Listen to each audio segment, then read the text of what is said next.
question. If you have a mango that's polyembryonic and by nature kind of dwarf, like the Cuban Toledo mango, would that work as a dwarfing rootstock?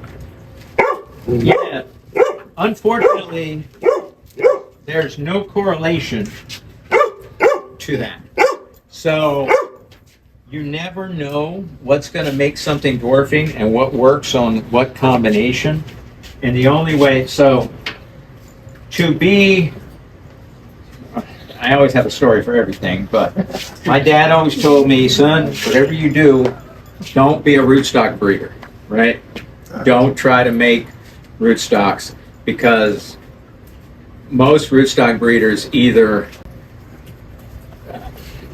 go slowly crazy or commit suicide or are just so brutally unhappy. You never meet a happy rootstock breeder, ever. There never has been any. And I mean, this is the true gospel truth. University of Florida rootstock breeders were all extremely depressed alcoholics.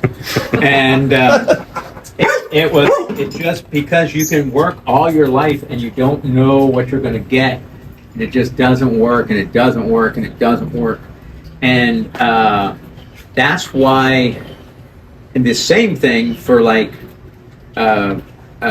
just regular plant breeders, oftentimes it's the same idea.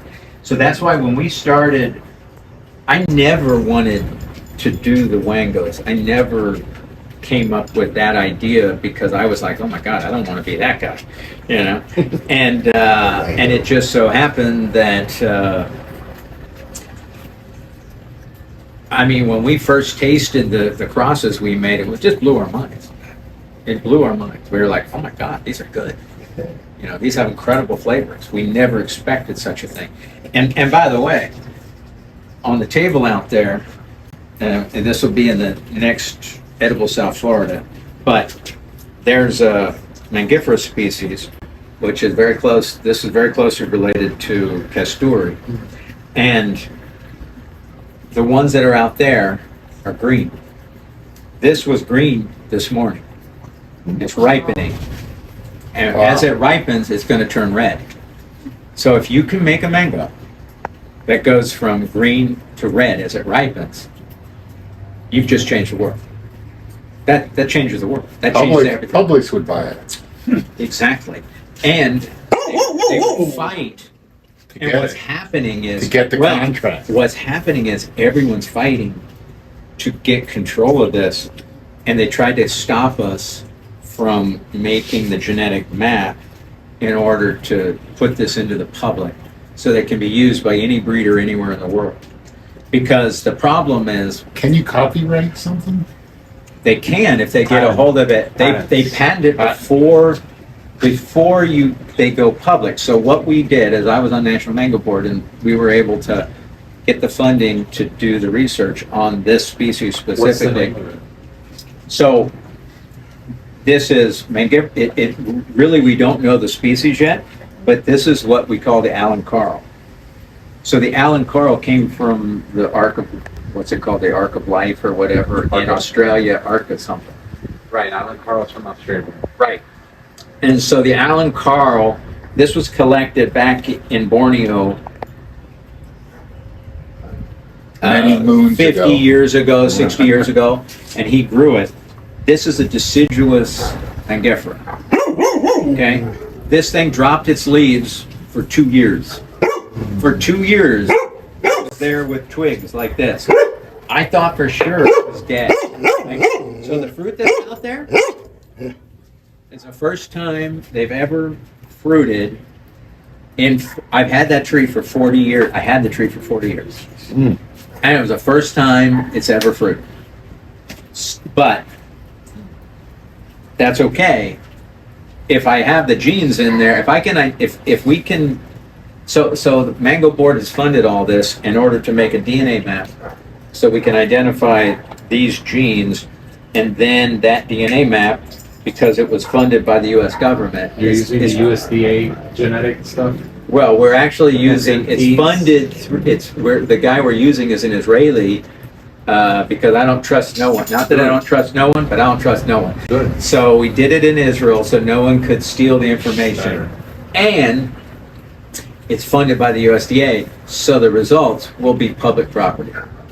Because anything funded by the US government is public property. You cannot patent it. So they cannot stop it. They cannot tie it up before it gets used. And then the company, not to name names, but I'll say Sun World, they are the guys who the Sugar One grape, seedless watermelon and all that. And they're trying to tie this stuff up before it becomes into the public so that they control it all. And we don't want them to control it all, right? By the way, in case any of you ever care to notice what's going on in the world, Bill Gates is buying up farmland, water rights, genetic resources. That's to enslave us all, okay? The man's going to enslave us all. And it shouldn't, okay, I mean, you can't stop somebody from buying farmland. You can't stop somebody from buying water rights because that's been done for hundreds of years. But you shouldn't be able to tie up the genetics, right? That's not right. So, so anyway, that's my, help mankind speech. But this is very exciting. I mean, this is really cool. I've had this in my pocket all day, and it's just getting redder and redder. By tomorrow, it'll be dark purple. So your father planted that, or you did? No, I did. My graduation gift from high school was to go with the Rare Fruit Council to Borneo and Australia to visit Alan Carl. With McNaughton. Yeah. And I collected this back in 1980, hold on, graduate high school in 1982. Yeah. How did you know that? You're 2 years older than me. Oh my God, you guys.